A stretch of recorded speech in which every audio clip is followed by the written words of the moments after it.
Well, I should say that I haven't followed my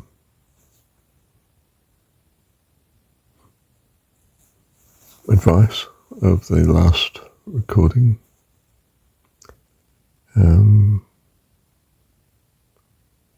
Well, I did with my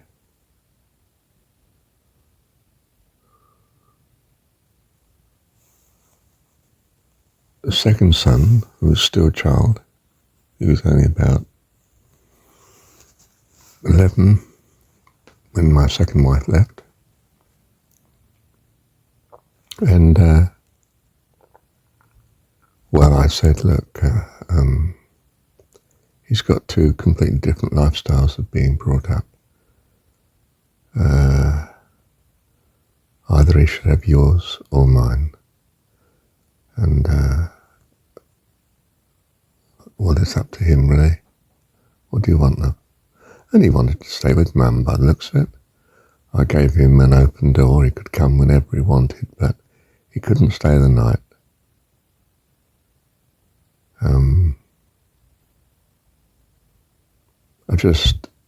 It brought too much havoc into the household. His values from what I felt was very ungodly lifestyle that his mum was then embarked on. I don't mean she was depraved or something, but she certainly abandoned what I understood to be the godly side of things. And he just tended not to call very often. Kept up a contact until he came into his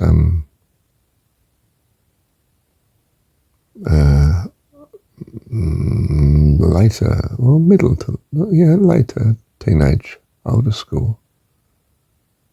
Just after school, really. And then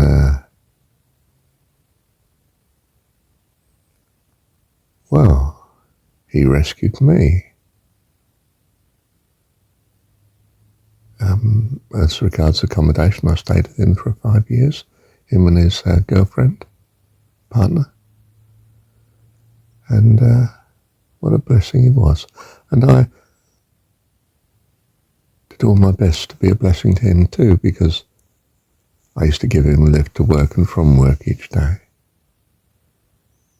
About 15, 20 minutes in the car,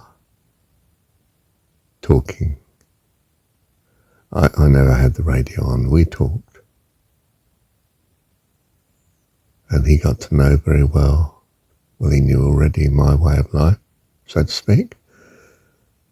And I don't mean there was some fantastic conversion to, my Christian approach or my godly approach, whatever you like to call it. But it greatly improved the relationship. He was a blessing to me, and I hope me to him. I think so.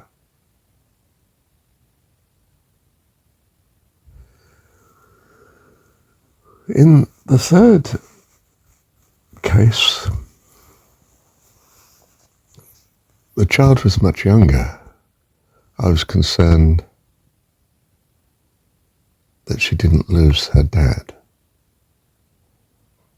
I was impressed that girls especially go off the rails in their teenage years and later. Well, certainly but in their teenage years, if they don't have a dad in their life, father figure, a male figure that's there and safe and good for them. So I determined not to lose contact, and I took the case to court. That it wasn't very difficult because the court was on my side, so to speak, and I got 50% care of the child, which lasted for a few years. And I stayed in her life. And so I did. I took it to court. You know, I wasn't going to just leave it to happen. I felt I should do it. It cost me nothing. Very nice society, good society, New Zealand as I see it. I mean, for a worldly society, I understand, but I mean, I got what's called legal aid here, and that finally meant that the great cost of legal matters as regards parenting order was met by the state. What a fine country in that sense. And so I didn't follow my advice there at the last, and you might think that's unusual. You know, he did with one but not with the other. And I was actually criticised for that too. Well, by the third wife, you understand. That I was fighting to hold on to my daughter. I'm glad I did it.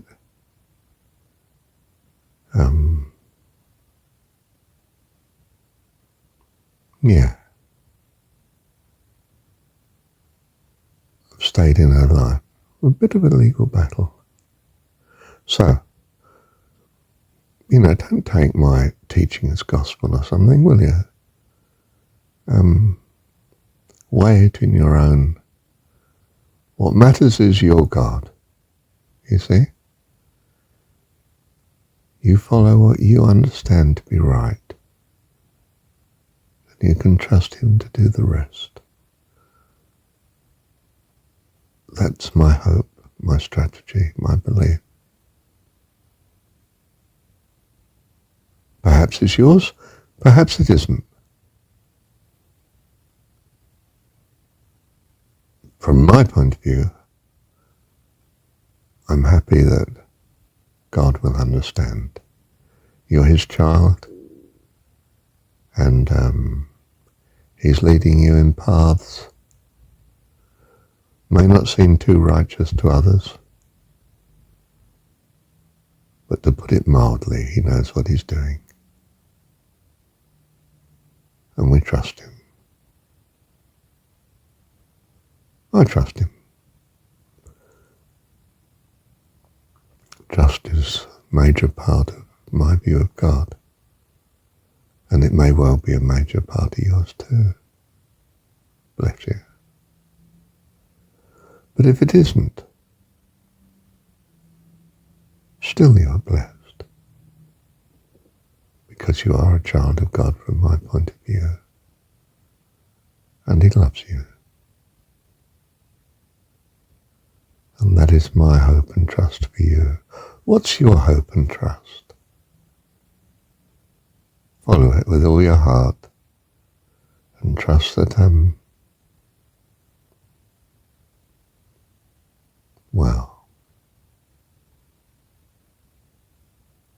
that it'll work out all right in the end. Because if he is the God I hope he is, well, quite simply, you can't go wrong. You're simply here to experience learning, and the mistakes that you do make will vanish into the past, into the past of this transitory universe, universe of the transitory, that you might enjoy, that you will enjoy with all of us, the glories of heaven, eternally, the family of God, your God, our God, the God, a lovely God, unspeakably lovely, awesomely wonderful. Our Heavenly Dad. Bless you, and whether you like it or not, you are blessed. Thank you, Heavenly Dad. I might add that as regards some division of the property, we owned a house, you see, and had a mortgage, but it had some equity. I didn't press my wife to actually divide the property. The value of it stayed in the hand of, or rather the cash from the sale of the house, which she forced by circumstances. Stayed in the hands of the solicitor for some 3.5, 4 years or so. And we lost much opportunity of capital gains because of it. Until finally she did agree on dividing it 50-50, which was considered the normal way of doing things in our societies in the West. And I was very sure in my mind that there was legal side of things would have been on my side, that we do so divide it in 50-50, but I wasn't going to push that in court. I did do a bit of preparation legally, which I had to pay for myself, and I didn't go down that road any further. And as I say, after about 4 years, she did settle 50-50, which did mean that I was, which does mean I'm no longer a householder. I don't own my own property. I was too old to take out a mortgage on a feasible property, given the now relative size of the deposit that I would have had from the settlement that she finally agreed to. So you could say, well, I lost being a householder, but then, I'm trusting God. It's been an incredible blessing to me. Like the 5 years staying with my son and his partner, brought father and son together again. I now still have good contact with him. And so it's a mixed response I have to my own understanding of things.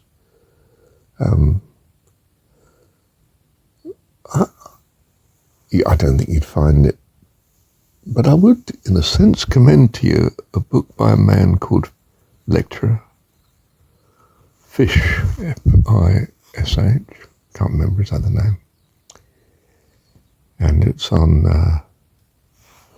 if I can think of the title, I think it's called The Trouble with Principle. And I read it from time to time over the years. It's a copy we got in the University Library here in Hamilton. And the trouble with principle is that,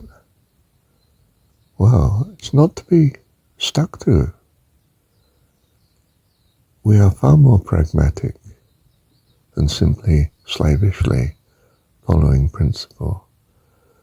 The obvious one is, we value in Western society freedom of speech, but it has its limits. We don't want hate speech that's going to cause unhappiness and rebellion in our society. It just causes horribleness. It doesn't mean to say we don't have a principle of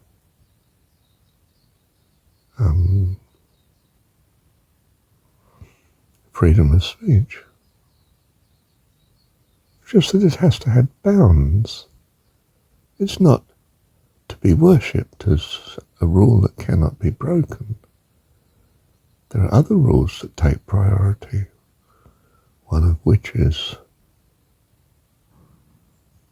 well, loving kindness, quite honestly. And most instructive philosophical study, a secular sort of author, I think, and his research is such a blessing to us. What do you think? That's what matters. What do you think? Our thinking is, I want to say everything in the sense that that's what we're actually experiencing. Experience is thought, actually. All sorts of physical things may be going on, but if you're not thinking about them, they might just as well not be in some sense. Your happiness and your persona seems to be, well, thinking seems to be everything to it, doesn't it? Your thoughts, your values, the way you see things, it's mind stuff. Our being presents to us in the form of mind what we think. If we don't think about it, it's as if our being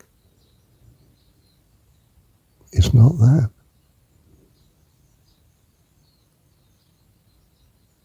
You see, we are spirit.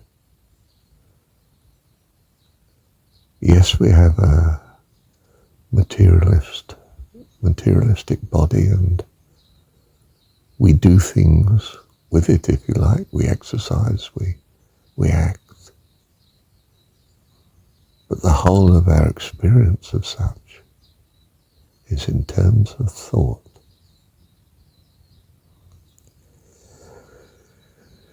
Hence, I feel there's something fundamental about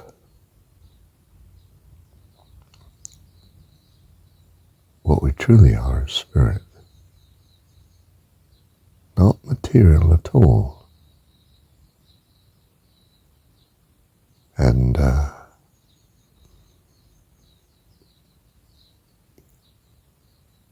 happiness and our meaning to life and our true purpose is in some sense related to this, at least appearance of things. That thought is of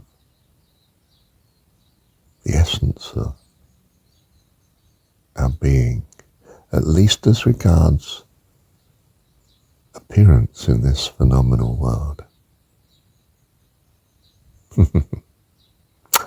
Thank you, Heavenly Dad.